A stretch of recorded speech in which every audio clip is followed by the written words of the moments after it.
பெண்களின் உள்மன விருப்பங்களை அறிய முக்கியமான வாய்ப்பாக அமைவது பாலியல் மொழி. பெண்கள் எதை, எப்படி, எப்போது விரும்புகிறார்கள்? சில காலம் முன்பு வரை இந்த கேள்விக்கான பதில் சிதம்பர ரகசியத்தை விடவும் மிகப்பெரியது. இப்போது பெண்கள் வெளிப்படையாக பேசத் தொடங்கியிருக்கிறார்கள். இந்த மாற்றம் ஆணுக்கு பலன் அளிக்கக்கூடிய வகையில்தான் அமைந்திருக்கிறது. குறிப்பாக படுக்கையறையில் நீங்களும் உங்கள் இணையும் உங்கள் தேவைகளையும் ஆசைகளையும் எவ்வளவு நன்றாக வெளிப்படுத்துகிறீர்கள் என்பதை பொறுத்தே நல்ல உடலுறவு அமைகிறது. தகவல் தொடர்பு இங்கேயும் இதிலும் கூட அவசியம். பெண்களின் உள்மன விருப்பங்களை அறிய முக்கியமான வாய்ப்பாக அமைவது பாலியல் மொழி. பெரும்பாலும் பெண்களுக்கு அவர்கள் அனுபவிப்பதை விவரிப்பதற்கான வார்த்தைகள் இதுவரை முழுமையாக இல்லை. அது மட்டுமல்ல, மற்ற நுட்பங்களை பரிந்துரைப்பதற்கு போதுமான அனுகூலம் பெண்களுக்கு இல்லை.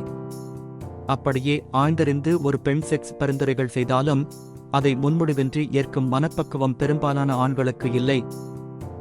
ஆதாம் ஏவாள் காலந்தொட்டே நெருக்கமான உரையாடல்தான் பாலியல் இன்பத்தை அதிகரிக்கும் எளிதான வழியாக இருக்கிறது. ஆனால் பலர் அந்த தருணத்தில் பெருமூச்சு விடுவதற்கு தவிர மற்ற நேரத்தில் வாயை திறப்பதில்லை.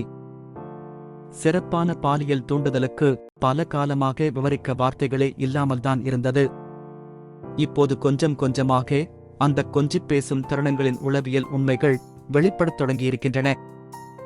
பாலியல் ஊடுருவலின் போது குறிப்பிட்ட சில நுட்பங்கள் பயன்படுத்தப்படும் போது பெண்களின் மகிழ்ச்சி அளவில் மாறுபாடுகள் அடைவதை அறிவியல் ரீதியாக அறிய முடிந்திருக்கிறது. இடுப்பு மற்றும் இடுப்பை அசைப்பது, உயர்த்துவது அல்லது குறைப்பதன் மூலம் பல பெண்கள் அதிக இன்பத்தை அடைந்திருக்கிறார்கள். அடுத்ததாக, ஊடுருவல் நிகழும் அதே வேளையில் விரல் அல்லது செக்ஸ் பொம்மையை பயன்படுத்தி பெண்ணின் கிளிட்டோரிஸை தூண்டும் போது ஏராளமான பெண்கள் பரவச இன்பத்தை பல மடங்காக அனுபவிக்கிறார்களாம்.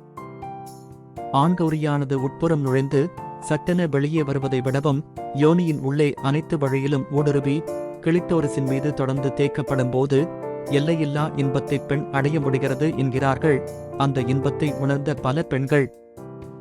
அது மட்டுமல்ல, ஆழ உழ வேண்டிய அவசியமெல்லாம் இல்லை. ஒரே ஒரு இன்ச் ஆழமே அளவற்ற இன்பங்களை அள்ளித்தரக்கூடிய நுட்பங்களை ஒளித்து வைத்திருக்கிறது.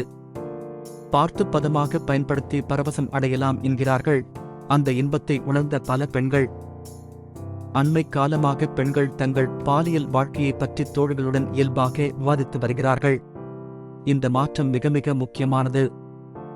நான் இதை விரும்புகிறேன், ஏன் நீங்கள் முயற்சி செய்யக்கூடாது என்றெல்லாம் பெண்களின் குரல்கள் கேட்கின்றன. அவர்கள் விரும்புவது நிறைய பெண்களால் பகிரப்பட்ட ஒரு முறைதான் என்பதை அவர்கள் உணரும்போது அதை இயல்பாக எடுத்துக்கொண்டு பரீட்சித்து பார்ப்பதும் இயல்பாகிறது. தோழிகளிடம் பாலியல் வார்த்தைகளை வெளிப்படுத்துவது சாத்தியமானால் இணையுடனும் அந்த விஷயங்களை நம்பிக்கையுடன் பேச முடியும். இது பாலியல் இன்பக் கல்வியில் முக்கியமான ஒரு படி. கிளிட்டோரிஸை தூண்டுவதற்கு பல வழிகள் உள்ளன. விரல் முதல் வாய்வரை பலவும் அதற்கு உதவும்.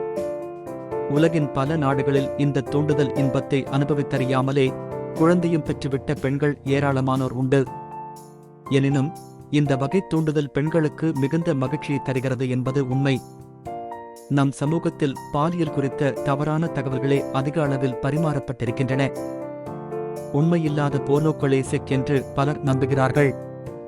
அதனால்தான் பல படுக்கையறைகள் இன்பக்கூடமாக இல்லாமல் துன்பக்கூடமாகவே இயங்குகின்றன. வெளிப்படையான பாலியல் பேச்சுக்கு ஜோடிகள் பழகிவிட்டாலே போதும், எல்லாம் இன்பமயமாகும். பெண்களுக்கு தங்கள் உறுப்பின் வாயிலாகவே எல்லா மகிழ்ச்சியையும் அளித்துவிட முடியும் என்று அப்பாவி ஆண்கள் நினைக்கிறார்கள். கிளிட்டோரிஸ் தூண்டுதலின் முக்கியத்துவத்தை ஆண்கள் கற்றுக்கொள்ள வேண்டியது இன்று அவசிய தேவையாக இருக்கிறது. செக்ஸ் தகவல் தொடர்பு எவ்வாறு நிகழ்கிறது, பாலியல் நுட்பங்களின் பெயர்கள் எவ்வாறு பயன்படுத்தப்படுகின்றன, இது பற்றி பேசும்போது ஜோடிகள் எப்படி உணர்கிறார்கள், இவையெல்லாம் மிகவும் சுவாரஸ்யமானவை மட்டுமல்ல, முக்கியமானவையும் கூட. 20 வருடங்களாக ஒன்றாக இருந்திருந்தாலும் ஒரு நாள் இரவில் வெளிப்படையாக பாலியல் நுட்பங்களின் அந்த வார்த்தைகளை பேசி அவர்கள் மேற்கொண்ட உறவின் இன்பம் அற்புதமாக இருந்ததாக சில தம்பதியினர் கூறுகின்றனர். ஆராய்வதற்கு எப்போதும் புதிய விஷயங்கள் இருப்பது செக்ஸில் மட்டும்தான். இல்லையென்றால் அது போரடித்துவிடுமே.